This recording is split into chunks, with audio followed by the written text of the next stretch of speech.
Hello and welcome to my very first podcast episode. How exciting is this?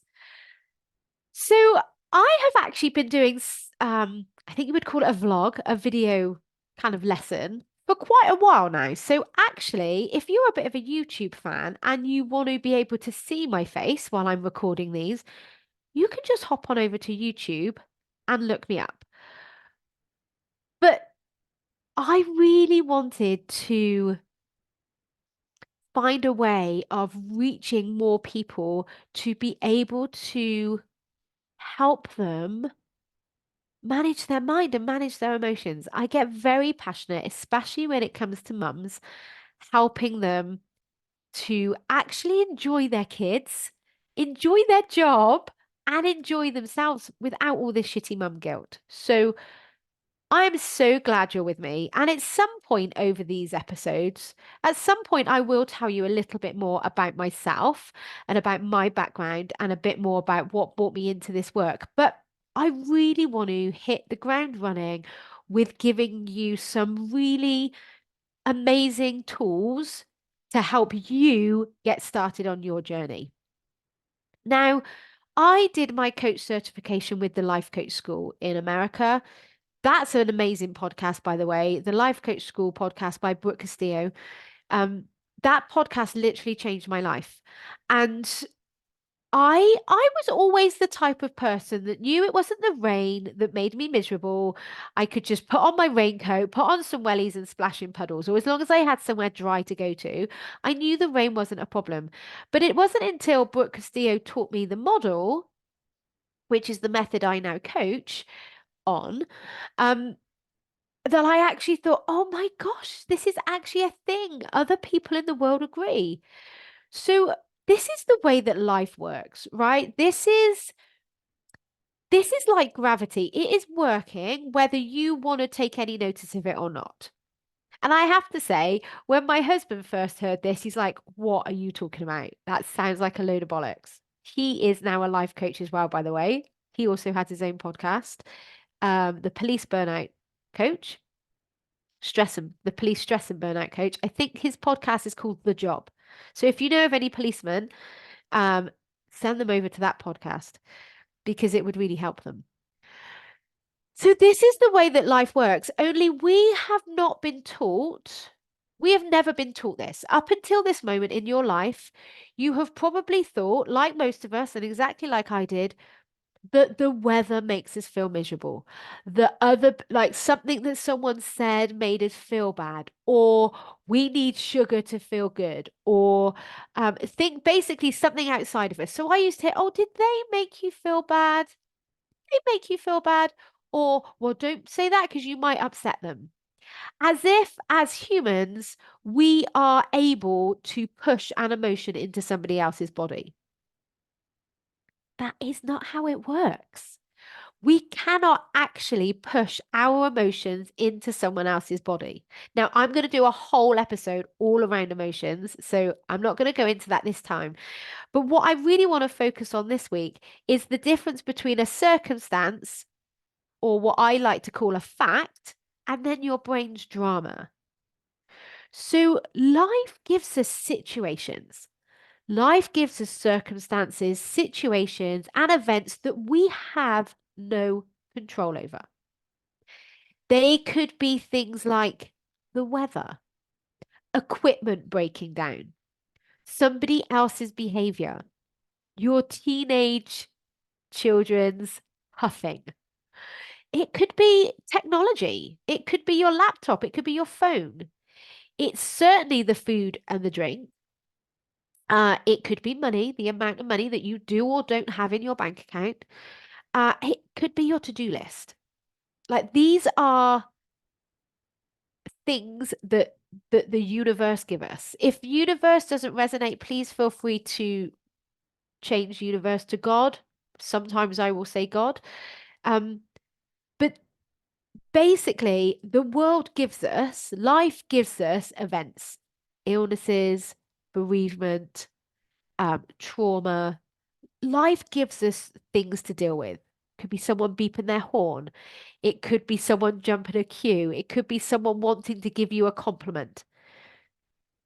These circumstances are always neutral. Now, what I mean by that is an event might happen and you have two humans experiencing or witnessing exactly the same event, but would have very different emotions about it. You think, well, how is that possible? If it's the situation that makes me feel the emotion, then all the humans would feel the same way. But that's not the case. All the humans don't feel the same way. And the reason that happens is because it's not until your brain gets involved and your brain has a thought, it gives you an opinion that you then feel an emotion. You have an emotional response to the opinion your brain is giving you. So life gives us circumstances, completely neutral until our brain gets involved and gives us a thought. Our thoughts create our feelings.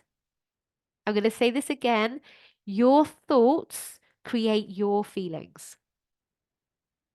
And then how you feel drives all of the actions that you take in your life. And then depending on what you do or don't do, gives you a result. Now, these steps I'm going to go into in more detail later in other next episodes. But for today, I really want to focus on the facts. When you're looking out your window and you see the rain falling, it's miserable is not a fact.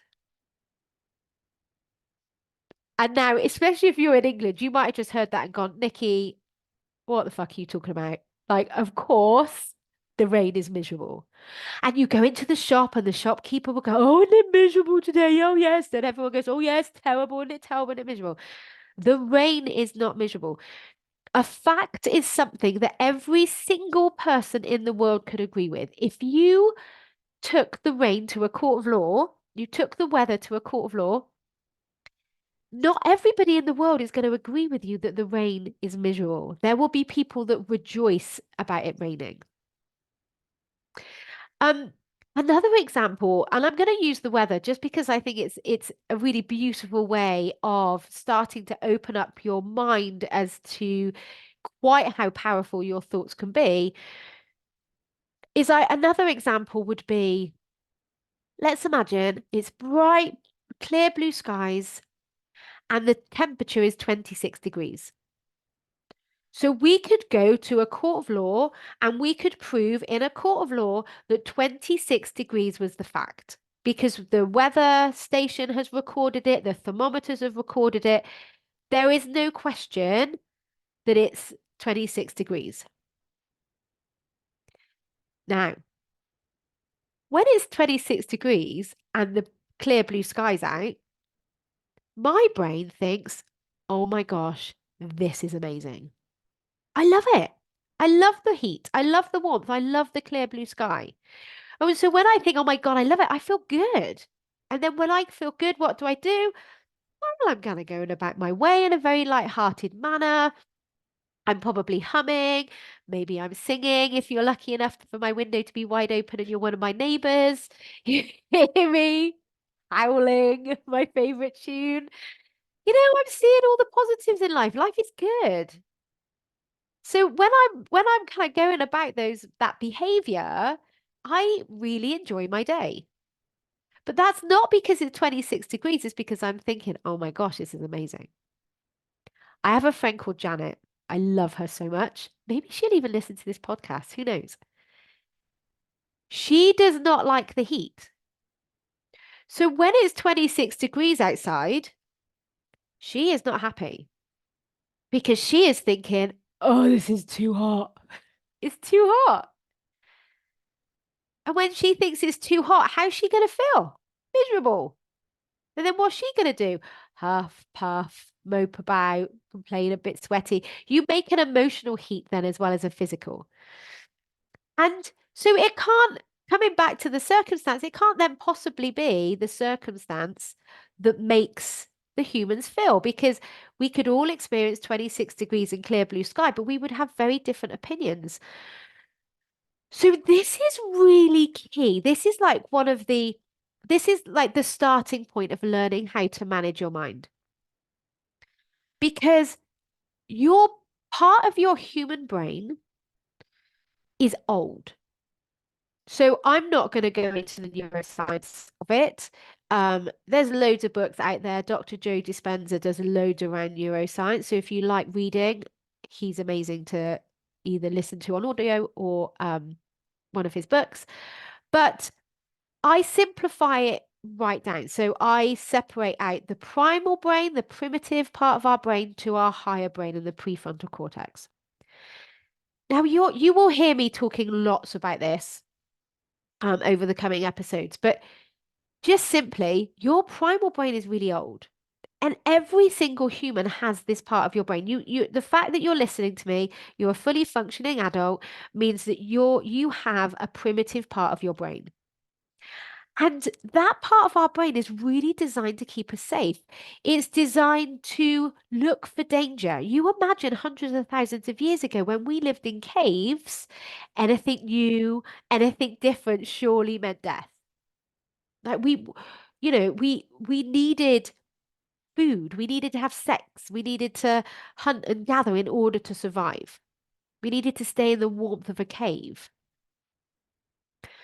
Now, that part of your brain, by design, because it's looking out for danger and it really wants to do a good job of keeping you safe, is going to be negative. It's going to be negative. So I promise you that the first thoughts that you have about any given situation is probably going to be negative. Mine is. Most people's are. Not because there's something different or unique about you, but because you're human. And you have that human primitive brain. Luckily for you, though, however, you've also got your higher brain, your prefrontal cortex. And this is amazing. This is what makes you you. This is what, creates your personality, separates you. This is your uniqueness. And this part of your brain has the absolute best advice for you. It knows exactly what you need to do in order to get what you want to get. But because your primitive brain is so loud, we listen and then just believe that that voice is true.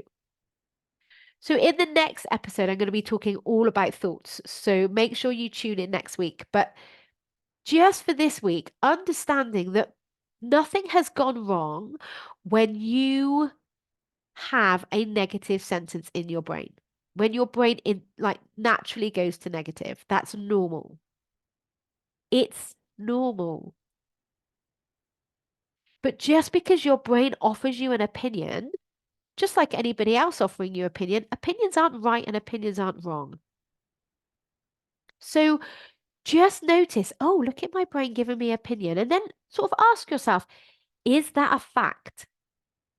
Like if we were actually there in person and I was very lovingly coaching you right now, I would be asking you, is that true? Is it a fact? Would every single person in the world agree that it's too hot or it's miserable? If we use the weather analogy. Now, this might be tricky to do in your own head, which is why it's always really lovely if you do have someone that is going to very lovingly call you out on your brain's like negative bullshit. But what you will notice is you will notice other people's lies so much easier. So I'm going to give you like a little takeaway that I want you to just practice in between these episodes. Because listening to me is lovely. It's, hopefully you enjoy it. Hopefully you find it quite funny, a little bit lighthearted. But if you don't action the lessons that you learn, you won't actually build the strength of like increasing your emotional resilience or increasing your control or increasing your mind management skills. So over the course of this week, just listen to other people's conversations. With fascination. This is not a judgment exercise. This is not a reason to beat yourself up or to beat another human up. We all have this negative part to our brain. But once you become aware of it and with just fascination, then you get to control it. And that's when the fun starts to begin. So just listen to what other people have to say and just ask yourself, oh, could you prove that in a court of law? Oh, isn't that interesting? Look at the story that they're telling themselves. Look at the opinion that their brain is giving them as if they have no choice. And listen, it feels like you don't have a choice when you first start this work, right? It feels like all the thoughts that your brain gives you are facts, but they're not. A fact is something you can prove in a court of law. So this week, I just want you to start there. I just want you to start by noticing, right, okay, I've come across this event or I've come across this situation or this scenario. What are the facts of this situation? You could even write it down. Write down like, right, what is a really good exercise actually is if you write down all your brain's thoughts, like just get it all out on a piece of paper again without judgment, and then go back and circle the facts. And you'll notice that very little of what you've written down is actually factual, which is brilliant because now you get to decide. Now you actually get to choose, what am I going to think? And I'm going to talk about more about your thoughts in next week's episode. I really hope you've enjoyed my first podcast. I've loved speaking with you. And I will be back next week where we will dive deeper into the thoughts that you're probably having about yourself and more tips on how to manage them. Have an amazing week. Thanks for listening.